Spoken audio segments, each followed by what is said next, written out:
Beleza? A gente fez o intervalinho, agora vamos continuar na sequência aqui. Crimes de tortura são definidos pela Lei 9.455 de 97. São crimes sujeitos à pena de reclusão e, quando praticado por agente público, aumenta-se a pena. Olha só que bacana isso.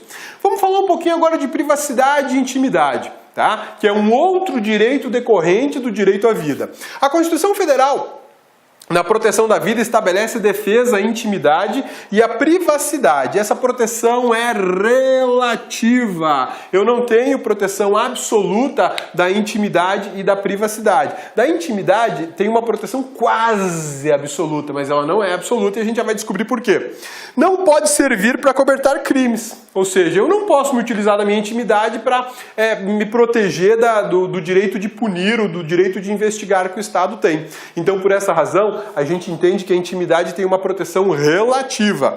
O artigo 5º, inciso 10, prevê que são invioláveis a intimidade, a vida privada, a honra e a imagem das pessoas, assegurando o direito à indenização pelo dano material ou moral decorrente da sua violação. Agora vamos entender um pouquinho o que é intimidade e o que é privacidade, porque são coisas diferentes, né? A intimidade é uma coisa e a privacidade é outra. Essa aqui é a bonitona do LAC, né? Olha só, bonitona, você acorda de manhã cedo com esse cabelinho lindo, né? Com a maquiagem borrada, né? Olha que maravilha. E aí, você acha que isso aqui é protegido pela sua intimidade ou pela sua privacidade? Vamos descobrir? Esse círculo aqui, ó, dessa situação de acordar de manhã cedo, né, da sua intimidade, está protegido e extremamente protegido pela Constituição da República. Esse círculo de proteção inclui seus interesses mais subjetivos. Amigos, parentes, o jeito que você acorda de manhã cedo, o jeito que você dorme, o que você bebe de café da manhã. Isso faz parte das suas relações subjetivas, só diz respeito a você e sua família. Agora, a privacidade da bonitona aqui acaba aparecendo protegida nesse círculo um pouco maior, que é o círculo de trabalho, o círculo de estudo, é onde eu tenho relações de caráter objetivo. Aqui, muitas vezes, eu trabalho num local que eu não gosto, não acho legal. Não gosto nem dos meus colegas de trabalho, mas eu fui contratado, eu tenho uma relação profissional a ser exercida e eu vou estar ali como profissional, não como amigão do cara do lado. Lógico, se eu puder ser amigo de todo mundo vai ser muito melhor, meu trabalho vai ser uma diversão, né? Estudos, a mesma coisa, garanto que você não está aí para o que você quer, nem garanto que você preferia estar passeando, né? Já está viajando, torrando sua grana de servidor público, está esquiando, está fazendo um churrasco com os amigos, mas o que você escolheu fazer? Passar por um sacrifício agora de estudo, que é sacrificante, eu sei disso, né? É difícil, é puxado, mas para poder no futuro fazer exatamente o que você quer. Então a relação de estudo é uma relação objetiva, você estabelece um objetivo, uma meta, onde eu quero chegar. Eu quero chegar naquele cargo público que me pague 15 mil por mês, que me pague 20 mil por mês, eu quero ser servidor do Senado da República Federativa do Brasil. É assim que a gente tem que pensar, mas não basta querer. Querer é fundamental, eu tenho que trabalhar todo dia para executar o atingimento dessa meta, desse objetivo, e isso é estudo. Uma relação objetiva está no seu círculo de privacidade. Bens protegidos pela intimidade e privacidade, a honra e a imagem são destinadas a pessoas físicas e jurídicas. E como forma de proteção da intimidade, da privacidade, inclusive do patrimônio, a gente tem a casa. A casa é asilo inviolável do indivíduo, ninguém nela podendo penetrar sem consentimento do morador, salvo em caso de flagrante delito ou desastre, ou para prestar socorro, ou durante o dia, por ordem judicial. Tudo que eu destaquei aqui é extremamente importante nesse dispositivo. Casa, conceito de casa é o mais amplo possível. Quarto de hotel é casa, quarto de motel é casa, quarto do bordel é casa. Cabeça, espera aí, bordel, cabeça, se for bordel, é isso que entendi isso, bordel, puteiro, lupanário, a zona, casa da luz vermelha, a casa de prostituição, o quarto lá dentro, o ambiente todo é protegido como casa, é inviolável? Depende. Vamos lá, eu falei de propósito para chamar a sua atenção, meu amigão. Sei que você já ficou ligadão, né? Ai, cabeça, hoje você tá terrível, hein? Vou falar com o professor Luiz. Pode falar. Fala para ele que eu falei do bordel, que o bordel é tutelado como casa. o puteiro, o lupanário, a zona. Por que que eu estou falando isso? Porque depende. Existem duas situações. Quando a casa de prostituição estiver em funcionamento, nós temos um crime. Manutenção de casa de prostituição. Então a inviolabilidade da casa desaparece, porque existe um crime, um flagrante de crime. Se é casa de prostituição, então todo mundo ali tem flagrante de crime de exploração da prostituição. A prostituição em si não é crime, a exploração comercial dela tá? Agora a casa de prostituição está desativada, a galera está dormindo, está funcionando como uma casa normal, né? Durante o dia, o gurizado está se recompondo para uma nova noite de trabalho, então o pessoal está dormindo. Não está rolando a prostituição, não está rolando essa exploração, então ela passa a ser casa e aí ela é inviolável. Não seria inviolável se as pessoas estivessem lá dentro em cárcere privado, porque existiria um outro crime que não tem a ver diretamente com a exploração da prostituição, mas indiretamente, porque elas estão encarceradas para prostituição. Beleza? Sussa, tranquilos? A casa, portanto, é asilo inviolável do indivíduo, né? Ninguém nela pode penetrar, senão por consentimento do morador, ou seja, o morador diz, ok, entra aí. Ou em caso de flagrante, está acontecendo um crime, não interessa a hora do dia ou da noite, ou da madrugada, vai entrar. Desastre, não tem hora para desastre, aconteceu o desastre, tem que entrar. Prestar socorro, a mesma coisa. Não tem hora para prestar socorro, vai entrar dia ou noite. Agora, cumprimento de ordem judicial só durante o dia, tá bom? Trata-se de proteção dúplice do patrimônio e proteção da intimidade e privacidade. Proteção relativa não pode ser utilizada para cobertar crimes. O conceito de casa é extremamente amplo, como a gente já viu, né? Cabeça, e o carro? Carro é casa? Carro não é casa, carro é meio de locomoção, exceto se esse veículo sirva como meio de habitação. Vou te dar um exemplo muito comum no Brasil, caminhoneiros. O caminhão, ele é um meio de locomoção, de transporte, de carregamento de cargas. Mas quando esse caminhão está parado no posto de gasolina e o caminhoneiro está lá dormindo na boleia do caminhão, naquela caminha que fica lá atrás, é a casa dele. Por que que é a casa dele? Porque naquele momento, aquele caminhão deixou de ser um meio de transporte para ser um meio de habitação. E nesse momento, o meio de habitação não está sujeito à fiscalização da polícia rodoviária, por exemplo.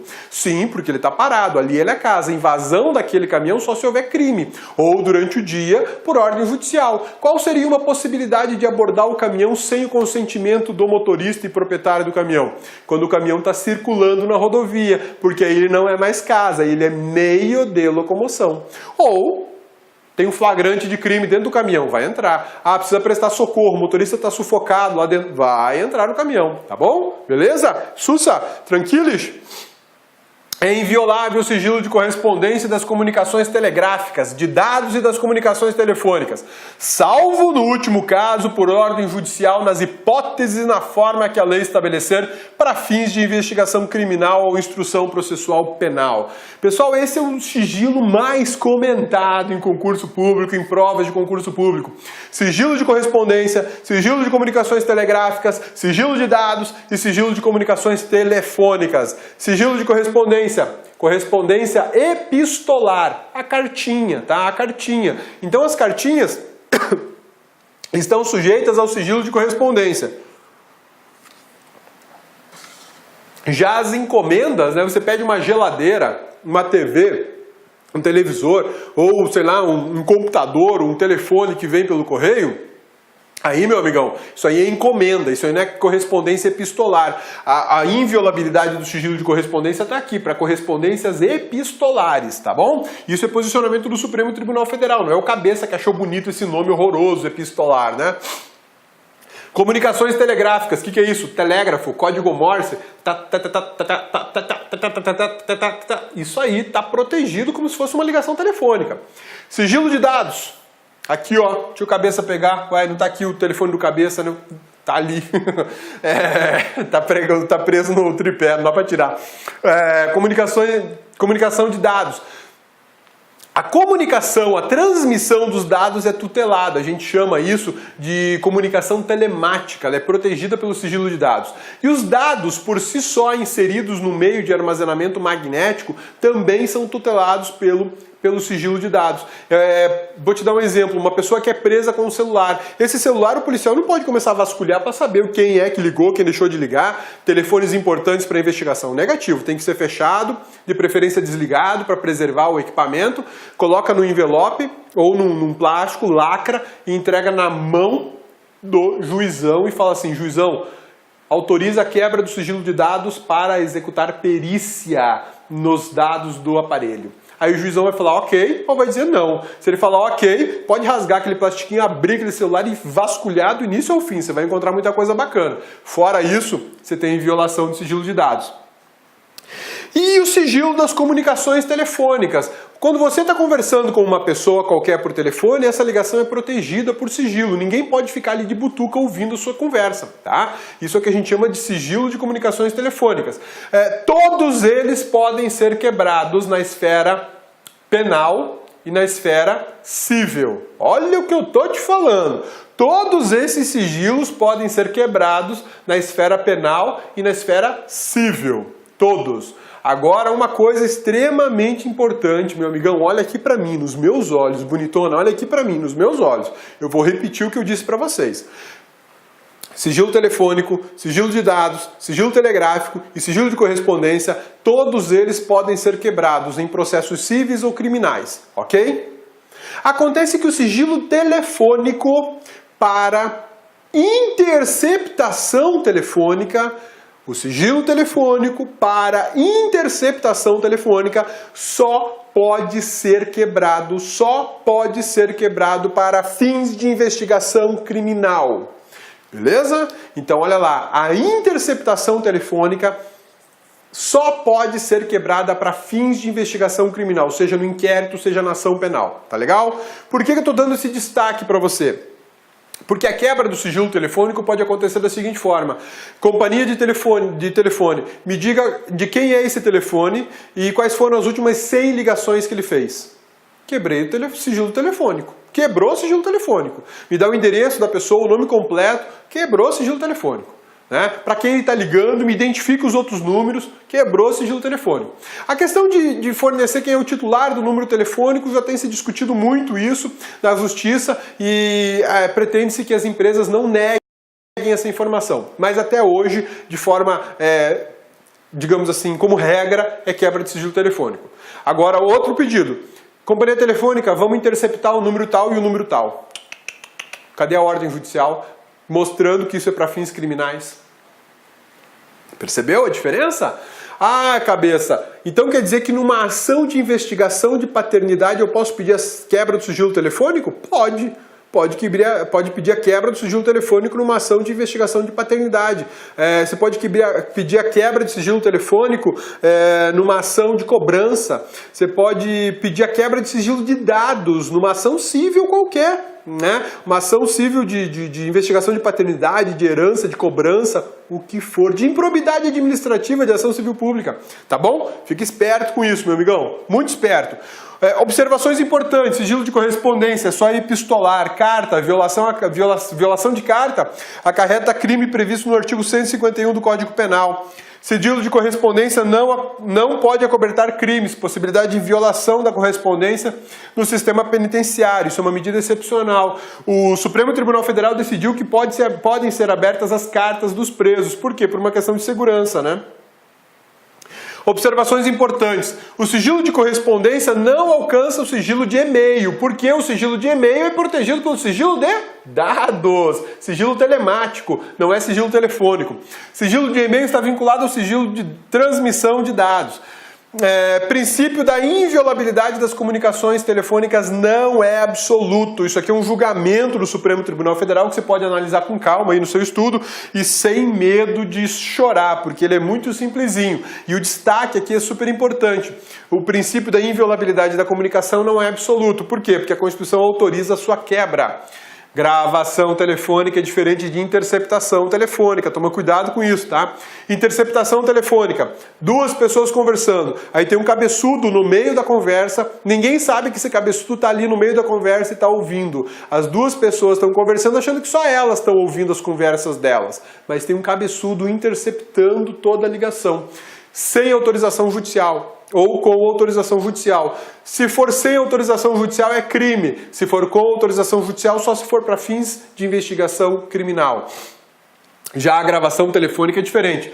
Eu recebi um telefonema de uma pessoa que não gosta de mim e ela está me ofendendo. Eu ligo um dispositivo do meu telefone e ele passa a gravar a conversa. Essa gravação aqui é minha. Eu posso fazer a hora que eu quiser, com quando eu quiser, com quem eu quiser, e eu não preciso informar que a conversa está sendo gravada, tá? E ela pode ser uma prova lícita, não precisa de ordem judicial.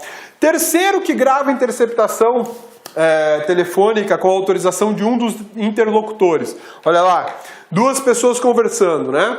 Uma não sabe duas pessoas conversando. Esta aqui não sabe que tem um cabeçudo no meio ouvindo a gravação.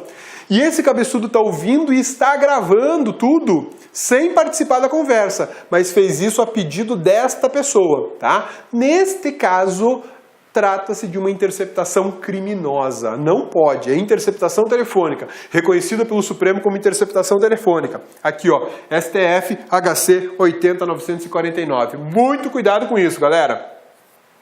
CPI pode quebrar sigilo telefônico? Claro que pode. CPI pode quebrar sigilo telefônico desde que seja para dados passados, dados do passado, e apenas para conhecer a lista, a fatura telefônica, digamos assim, de quem é o número de telefone, a quem pertence, para quem ligou, quando ligou, tempo de ligação. Acabou. Mais nada que isso. A interceptação telefônica, a CPI pode pedir ao juiz, mas a CPI sozinha não pode quebrar. Já a quebra de sigilo de dados para acessar dados, a CPI pode quebrar sozinha, sem ordem judicial. Agora, para interceptação, não. Para interceptação, tem que fazer um pedido fundamentado para o juiz para autorizar a quebra. Olha aqui, ó, posicionamento do Supremo Tribunal Federal, mandado de segurança 27483. Regulamentação da quebra de sigilo telefônico e telemático. Está na Constituição, artigo 5º, inciso 12, e também na Lei 9296 de 96. Olha só, tanto o sigilo telefônico como o sigilo telemático, que é o sigilo de dados, pode ser quebrado com base na mesma lei, que é a lei que trata das interceptações telefônicas. Ela autoriza que o dispositivo dessa lei aplica-se à interceptação de fluxo de comunicações e sistemas de informática e telemática, que é justamente Zap, e-mail, né? MSN, Orkut. Orkut não, Orkut acabou a cabeça, pelo amor de Deus, Orkut não existe mais. Facebook, Instagram, né? Tudo isso está acobertado aí, pode ser acessado, pode ser interceptado com base na mesma lei que autoriza a quebra do sigilo telefônico para gravação e interceptação ou apenas para conhecimento de dados telefônicos. Quem é que pode determinar o afastamento do sigilo telefônico para fins de interceptação telefônica? Só o Poder Judiciário, tá? Para fins de interceptação, só o Poder Judiciário. Agora, para fins de acesso aos dados, a CPI pode. Tá bom? Belezinha? Sussa, tranquilos? Vamos falar um pouquinho agora da liberdade. Dentre os direitos fundamentais, destaca-se a inviolabilidade da proteção à liberdade. Trata-se de proteção relativa, que comporta exceções. Por exemplo, a prisão é uma hipótese de suspensão do direito de liberdade. É uma violação da liberdade. Princípio da legalidade. A lei pode determinar que uma pessoa seja recolhida a uma prisão ou uma casa de tratamento para gente tantã, né? Ou um hospital por uma questão de saúde pública, para não contaminar outras pessoas, você vai ficar isolado no hospital. E isso tudo é uma forma de violação da liberdade. É a essência dos direitos humanos de primeira dimensão. A liberdade foi um dos lemas da Revolução Francesa. Liberdade, igualdade e fraternidade. Eu poderia, inclusive, falar da solidariedade, tá bom? Que não foge dessa ideia de liberdade, igualdade e fraternidade. Que na verdade, o termo correto da Revolução Francesa é assim: liberdade, igualdade e fraternidade ou a morte, né? A gente não traz a ideia da morte, porque nos direitos humanos prefere-se valorizar a ideia da liberdade, da igualdade e da fraternidade. O caput do artigo 5º fala em liberdade no seu sentido mais amplo possível. Por quê? Porque a gente vai encontrar liberdade de ir e vir, liberdade de estudar, de pensar, de manifestar, de expressar, liberdade até de ficar no ócio, né? Na preguiça, né? Em sentido estrito, a liberdade possui diversos aspectos: ir, vir, expressão, manifestação, pensamento e por aí vai. A legalidade e a liberdade são princípios ligados, tal como mostra o artigo 5º, inciso 2 da Constituição. Olha só, ninguém será obrigado a fazer ou deixar de fazer alguma coisa senão em virtude de lei. Aqui eu tenho a matriz do princípio da legalidade, que é tão discutido no direito penal, processo civil, direito administrativo, né, que fala da legalidade administrativa, que ela é uma legalidade mais rigorosa e mais restrita, mas também fala da liberdade.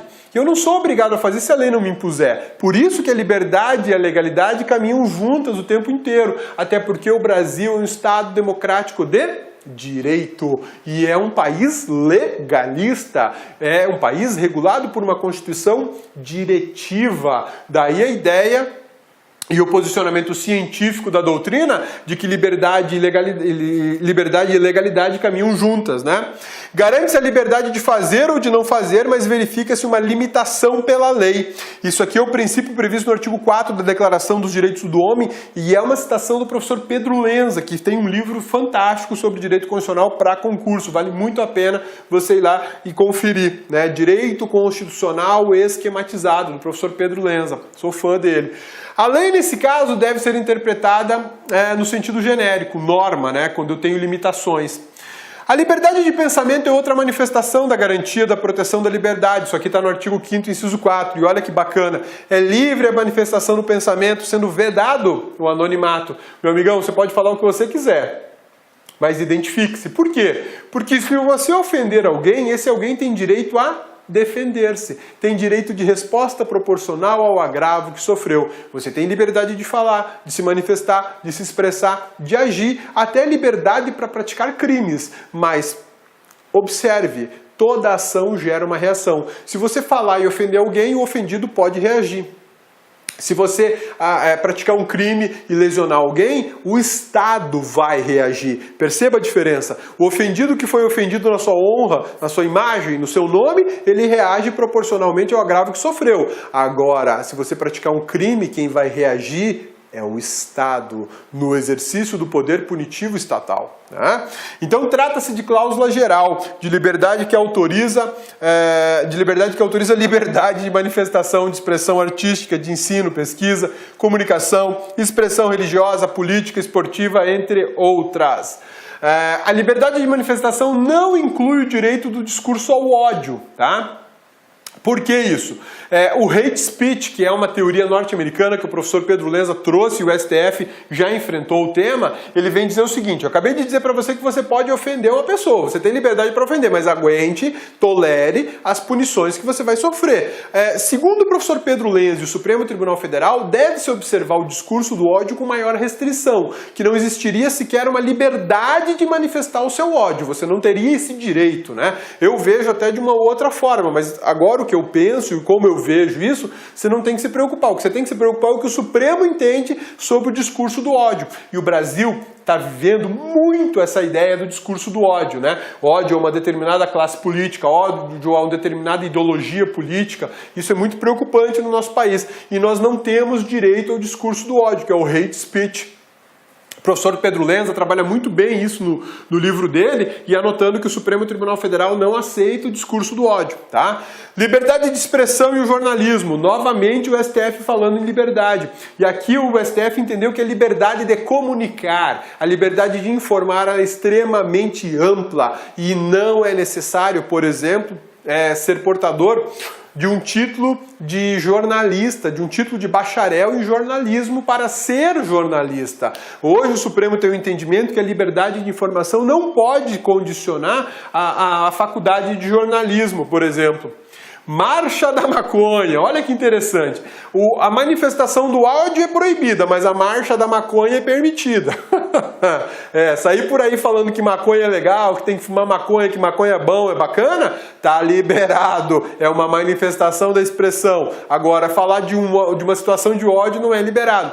Perceba que o Supremo conseguiu identificar valores diferentes nessas duas situações. Tudo bem, o ódio ele realmente não deve ser tolerado, porque o ódio gera mais ódio. Agora, a maconha gera o quê? além da lerdeza do cidadão que fuma o cigarrinho do capeta, né? Tá lá com o cigarrinho do capeta e ele fica, tá tudo beleza, né? Vou estudar. Pô, não vai rolar, né? Imagine um país com um exército de gente fumada, chapada. A gente afunda de vez, né? Mas o fato é que a maconha gera dependência psicológica, é entrada para outras drogas mais pesadas, né? E fomenta o tráfico. Se eu começar com um discurso de que fumar maconha é bacana, eu vou fazer o quê? O cara que fornece e produz maconha, ele falou, pô, estão fazendo minha publicidade de graça, vamos vender mais, vamos distribuir mais. Mas o Supremo entendeu que é perfeitamente possível por conta de uma manifestação do pensamento. A marcha da maconha é compatível com o direito de liberdade de expressão e de manifestação da descriminalização de uma droga e que mais dia menos dia vai ser liberada no Brasil, viu? Esses eram os dois julgamentos que embasavam tudo isso. Liberdade de consciência, está previsto no artigo 5º, inciso 6.